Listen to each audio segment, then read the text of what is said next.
செய்தியை பார்த்து வருகிறோம்.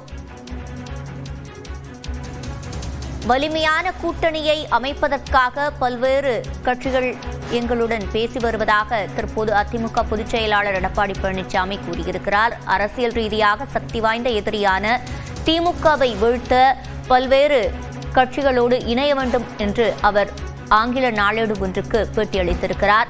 இது தொடர்பான கூடுதல் விவரங்களை செய்தியாளர் சுபாஷிடம் கேட்கலாம். சுபாஷ், முழுமையான விவரங்கள்.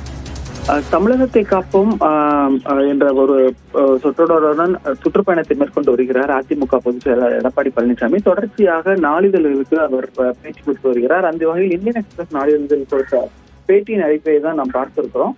நான் எந்த ஒரு கட்சியும் குறிப்பிட்டு அவர்களை கூட்டணிக்காக அழைக்கல.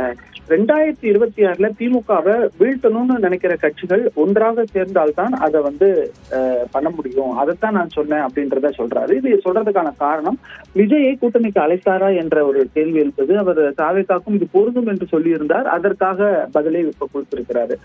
அதே போல இன்னொரு கேள்வி கேட்கிறாங்க, 8 மாதங்கள் உள்ள நிலையில வலுவான கூட்டணி உருவாக்குவதில் நீங்க நம்பிக்கையோட இருக்கிறீங்களா அப்படின்றத கேட்கிறாங்க. அதுக்கு தான் சொல்றாங்க, 50 ஆண்டுகளுக்கு மேலாக பல்வேறு திட்டங்கள் மூலமாக மக்களை கவர்ந்த ஒரு இயக்கம் அனைத்து இந்திய அண்ணா திராவிட முன்னேற்ற கழகம். இருப்பினும் அரசியல் ரீதியாக சக்தி வாய்ந்த ஒரு எதிரியை தோற்கடிக்க ஒரு வலுவான கூட்டணியை முன்னெடுக்கணும்ன்ற ஒரு கட்டாயத்தில் இருக்கும். பல கட்சிகள் எங்களுடன் தொடர்ச்சியான பேச்சுவார்த்தைகளை நடத்தி வர்றாங்கன்றதையும் சொல்றாரு. ஒரு வலிமையான கூட்டணியை உருவாக்குவோம் என்பதை உறுதியாக இருக்கிறேன் அப்படின்றத நாங்க நம்பி எதிர்பார்த்து காத்திருப்பதாகவும் அவர் சொல்றாரு. ஆகவே வரக்கூடிய தேர்தலில் அதிமுக ஒரு வலுவான கூட்டணியை எடுக்கும் அப்படின்றத மீண்டும் உறுதிப்பட தெரிவித்திருக்கிறார் அதிமுக பொதுச் செயலாளர் எடப்பாடி பழனிசாமி. முழுமையான விவரங்களை வழங்கியமைக்கு நன்றி சுபாஷ்.